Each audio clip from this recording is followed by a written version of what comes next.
According to the National Debt Clock, our nation's over $14 trillion in debt.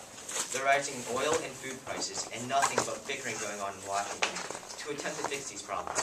Do you want to pay for all this? Our government right now is in a gridlock or paralyzing, unable to decide what to do. Lawmakers are at each other's throats, literally, and each side is refusing to back down. This should not be happening within a powerful and influential country. I, as a citizen of the United States, believe that the government should be working to represent us, not for their own selfish reasons. Just because you don't like a certain group doesn't mean that you trash them and disregard their ideas like garbage. The government shouldn't be like that either. Our government must unite. I repeat, our government must unite and cooperate to achieve a more successful and smoother running administration, or else tensions will grow and the national debt will spiral out of control. Currently, our government is split into two different sections, a Democratic Senate and a Republican House. Now, these two sections don't necessarily get along well with each other, so signs of growth look slim and unconvincing. The sooner these two groups unite, the better. First, our government should unite and work together. Without unity, our government is paralyzed and unable to decide what to do. Do all of you guys remember last year how the Democrats had complete control of the White House? They used this power that they had to enact several landmarking bills, such as the healthcare bill and the stimulus plan. The Republicans, on the other hand, vehemently rejected these bills, but to no avail. They didn't have enough representation within the government to hinder the Democratic efforts to pass these bills. Now, this year, when the Republicans obtained control of the House, they have already passed a bill that will prevent the healthcare bill from taking effect in several states. 50 years ago, Marcia Clement of the CQ Researcher illustrates how that only 8% of major bills, such as the healthcare and the stimulus, face major criticism by the other party. However, that number is significantly low to the 70% of major bills that face threats in the 2000s. David Frum, George Bush's former speechwriter, is correct. The government really did get a lot more done in the 1950s, 60s, 70s, and 80s, just because they were unified. Without unity, it can be seen in our government how tensions can quickly escalate within a country. Additionally, a divided government can create tensions. The newly created Tea Party, for instance, has ties to former hate groups. There were reports of people pertaining to this party breaking and vandalizing several Congress workers' offices and houses.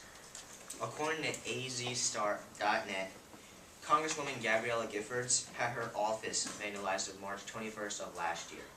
Furthermore, on unsilentgeneration.com, the man behind this vandalism was Mike Vanderbilt, who encouraged readers of a blog that he writes to throw bricks at Congresswoman Giffords and other Congress workers' offices of those who backed Obama's healthcare bill.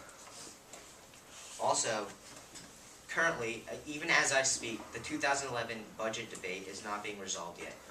Both sides are refusing to cut special programs that they both believe fit, such as the Democrats refuse to cut healthcare, and the Republicans refuse to cut spending on war and defense.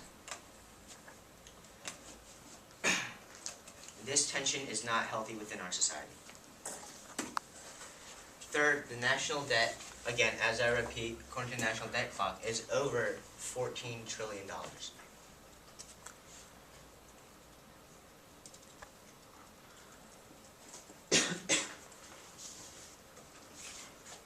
Okay, well, with the $14 trillion, each person in the U.S. is expected to pay around $46,000 per person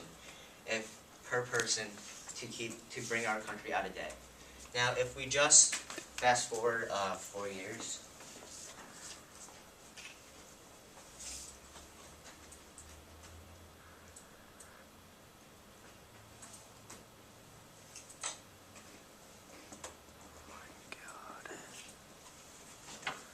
by 2015, our national debt will have risen to $22 trillion, which is, again, an immense cost. $2 trillion per year.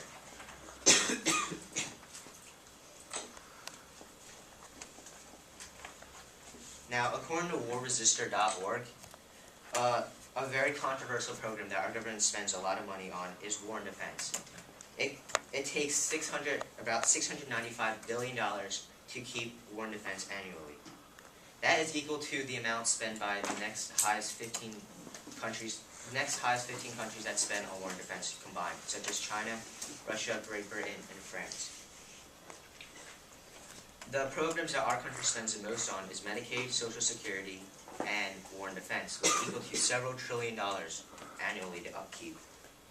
But that's also not to mention, again, a national debt clock, the income security, and federal pensions, which equal about $700 billion annually to upkeep. According to CNBC.com, the Federal Reserve, the biggest holder of our national debt is the Federal Reserve, which currently holds about $5.351 trillion in the United States national debt. The Federal Reserve is like a national bank, but it's like where everybody pools all their money together. The largest foreign holder of the U.S. national debt is China with $895.6 billion. Our government must stop this debt from rising, or at least stop it from growing at such an absurd rate.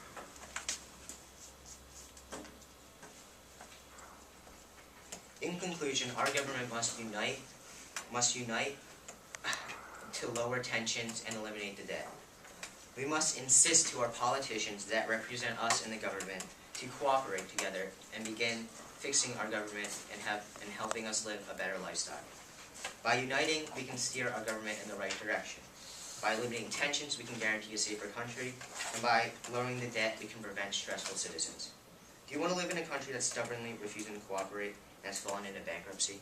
Thank you.